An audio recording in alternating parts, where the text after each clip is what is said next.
নমস্কার বন্ধুরা, দীপালিস কিচেনে আপনাদের সকলকে স্বাগত জানাচ্ছি।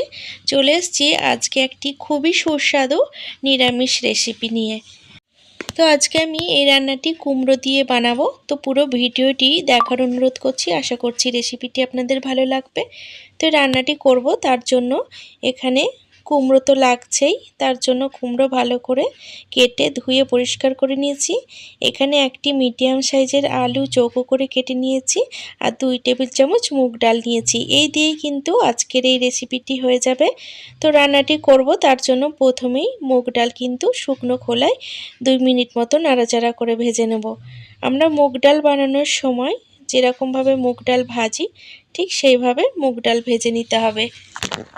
মিষ্টি কুমড়ো দেখলে অনেকে খেতে চায় না বা মিষ্টি কুমড়োর সবজিও একদম পছন্দ করে না। তো এইভাবে যদি মিষ্টি কুমড়ো রান্না করেন, সেক্ষেত্রে যারা মিষ্টি কুমড়ো খেতে চায় না তারাও কিন্তু চেয়ে চেয়ে খাবে। তো এখানে আমি ডাল ভেজে তুলে নিলাম।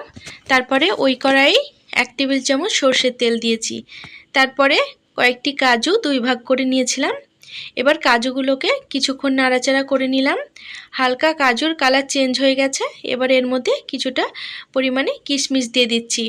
এবার কাজু আর কিশমিশ একসাথে একটুখানি ভেজে নেব, জাস্ট কয়েক সেকেন্ড মতো ভেজে নেব, কারণ কিশমিশ আর কাজু ভাজা হতে কিন্তু খুব বেশি সময় লাগে না। তো এখানে কিশমিশ ভাজা হয়ে গেছে। এবার আমি একটি পাত্রে তুলে নিচ্ছি। তো বন্ধুরা, এই রান্নার ভিডিওটি যদি আপনাদের ভালো লাগে তাহলে অবশ্যই একটি লাইক করে দেওয়ার অনুরোধ করছি, কারণ আপনাদের একটি লাইক আমার কাছে অনেক অনেক মূল্যবান। এবার কড়াইয়ে যে তেল আছে, এই তেলের মধ্যে কিন্তু আমি আগে থেকে কেটে রাখা আলুগুলো দিয়ে দিচ্ছি। এবার আলুগুলো মিডিয়াম টু লো ফ্লেমে 2 মিনিট মতো নাড়াচাড়া করে ভেজে নেব। তো আলুগুলো ভাজা হোক, ততক্ষণে আমি রান্নার মশলাটা তৈরি করে নেব। তার জন্য একটি বাটিতে 1/2 চামচ জিরে গুঁড়ো, 1/2 চামচ লঙ্কার গুঁড়ো আর কালারের জন্য 1/2 চামচ হলুদ গুঁড়ো, সাথে অল্প একটু জল দিয়ে এই গুঁড়ো মশলার পেস্টটা তৈরি করে নিলাম।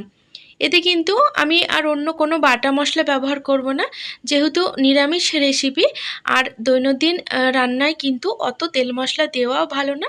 যার কারণে আমি খুবই অল্প পরিমাণে মশলা দিয়ে কিন্তু রান্নাটি করেছি। এদিকে আলু ভাজা হয়ে গেছে। এবার আমি এই আলুগুলোকে একবার নাড়িয়ে দিচ্ছি। এবার আগে থেকে যে আমি কুমড়ো কেটে রেখেছিলাম, সেই কুমড়োগুলো এই আলুর মধ্যে ঢেলে দিচ্ছি। এবার কুমড়ো আর আলু হাই হিটে 2 মিনিট মতো নাড়াচাড়া করে নেব। মিডিয়াম টু লো ফ্লেমে যদি কুমড়ো ভাজতে যায়, সেক্ষেত্রে কুমড়ো কিন্তু গলে যেতে পারে আর কড়াইও লেগে যায়, সেক্ষেত্রে রান্নাটি ভালো হবে না। যার কারণে হাই হিটে 2 মিনিট মতো নাড়াচাড়া করে নিলাম। তো কুমড়োর কালার দেখতে পাচ্ছেন হালকা চেঞ্জ হতে লেগেছে। এবার আমি এগুলোকে একটি পাত্রে নামিয়ে নেব। এবার ওই কড়াই আরও 2 টেবিল চামচ মতো সর্ষের তেল দিলাম। তেল গরম করে নিয়েছি। এবার 1 চা চামচ মতো 5 ফোড়ন দিলাম আর একটি শুকনো লঙ্কা দিচ্ছি। ফোড়ন 30 থেকে 40 সেকেন্ড মতো ভেজে নেব। একটুখানি ভাজা করে নিতে হবে ফোড়নটাকে। তো দেখতে পাচ্ছেন ফোড়নেরও কিন্তু কালার চেঞ্জ হতে শুরু করেছে। এবার আমি এর মধ্যে 1 ইঞ্চ মতো গ্রেট করা আদা দিয়ে দিচ্ছি। আদা তেলের ওপর দেওয়ার পরে বেশিক্ষণ রান্না করব না। আদা দেওয়ার পরে পরেই কিন্তু গুলে রাখা মশলা দিয়ে দিলাম। এবার মিডিয়াম টু লো ফ্লেমে মশলা কষিয়ে নেব। আমি এখানে গ্রেট করা আদা দিয়েছি, আপনারা চাইলে আদা বাটাও দিতে পারেন, আর সাথে টমেটো যদি দেন তবুও দিতে পারেন। তো এখানে দেখতে পাচ্ছেন কালার খুব সুন্দর চলে এসেছে। এবার আমি এর মধ্যে মুগের ডাল দিয়ে দিচ্ছি। তো ডাল ভেজে নেওয়ার পরে জল দিয়ে ভালো করে ধুয়ে নিয়েছিলাম। তারপরে কিন্তু ডালগুলো এই মশলার মধ্যে দিয়ে দিয়েছি। এবার 1 মিনিট মতো নাড়াচাড়া করে নেব। সমস্ত উপকরণ একটু নাড়াচাড়া করে নিয়েছি। এবার আমি এর মধ্যে আগে থেকে ভেজে তুলে রাখা আলু আর কুমড়োগুলো ঢেলে দিচ্ছি।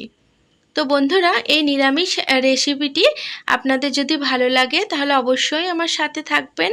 আর আমার সাথে থাকার জন্য চ্যানেল সাবস্ক্রাইব করে বেল নোটিফিকেশনটা অবশ্যই অন করে রাখবেন। তাতে আমি আগামী দিনে যখনই নতুন ভিডিওর আপলোড দেব, তার নোটিফিকেশান আপনারা সবার আগে পেয়ে যাবেন। আর ভিডিওগুলো কিন্তু আপনারা আপনাদের সময় সুযোগ মতো দেখে নিতে পারবেন। তো সমস্ত উপকরণ কিন্তু আমি আবারও 2 মিনিট মিডিয়াম ফ্লেমে নাড়াচাড়া করে নিচ্ছি। এবার আমি এর মধ্যে ঝালের জন্য 3টে কাঁচা লঙ্কা চিরে দিয়ে দিচ্ছি আর স্বাদ মতো লবণ দিয়ে দিচ্ছি। ঝালের পরিমাণ অবশ্যই আপনারা আপনাদের পছন্দ মতো বেশি বা কম করে নেবেন। এখানে আমি খুবই অল্প ঝাল করেছি, যার জন্য 3টে কাঁচা লঙ্কা দিয়েছি। তো সমস্ত উপকরণ কষিয়ে নিয়ে এর মধ্যে পরিমাণ মতো জল দিয়ে দিচ্ছি। জল দেওয়ার পরে একবার নাড়াচাড়া করে দিচ্ছি। এখন ঝোল ফুটে যাওয়া পর্যন্ত হতে দেব। তো বন্ধুরা, কুমড়োর এই নিরামিষ রেসিপিটি যদি আপনাদের ভালো লাগে তাহলে অবশ্যই ভিডিওটি আপনাদের নিকটবর্তী আত্মীয় স্বজন বন্ধুবান্ধবদের সাথে শেয়ার করে নেবেন। এখানে ঝোল ফুটতে শুরু করেছে, এবার ঢাকা লাগিয়ে মিডিয়াম ফ্লেমে 5 মিনিট হতে দেব। তো 5 মিনিট পর আমি ঢাকা তুলে নিচ্ছি আর তরকারিটা একবার নাড়িয়ে দিচ্ছি।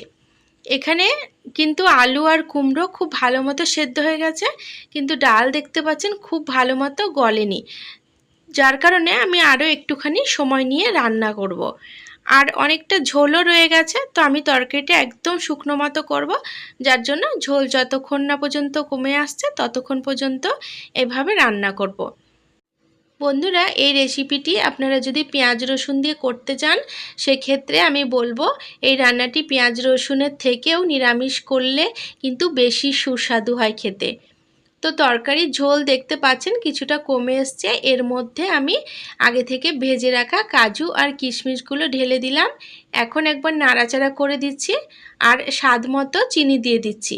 চিনির পরিমাণ খুব বেশি দিচ্ছি না, যেহেতু মিষ্টি কুমড়ো, তো কুমড়ো কিন্তু একটু মিষ্টিই হয়, যার কারণে অল্প একটু চিনি দিলাম, তাতে তরকারিটা একটু সুস্বাদু হবে বেশি।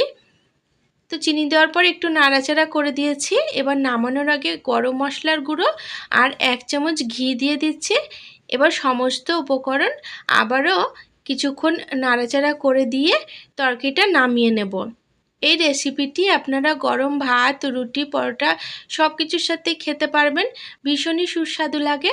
এই রান্নাটি একদিন হলেও আপনারা বাড়িতে ট্রাই করে দেখবেন আর আমাকে অবশ্যই কমেন্ট বক্সে জানাবেন কেমন হয়েছে।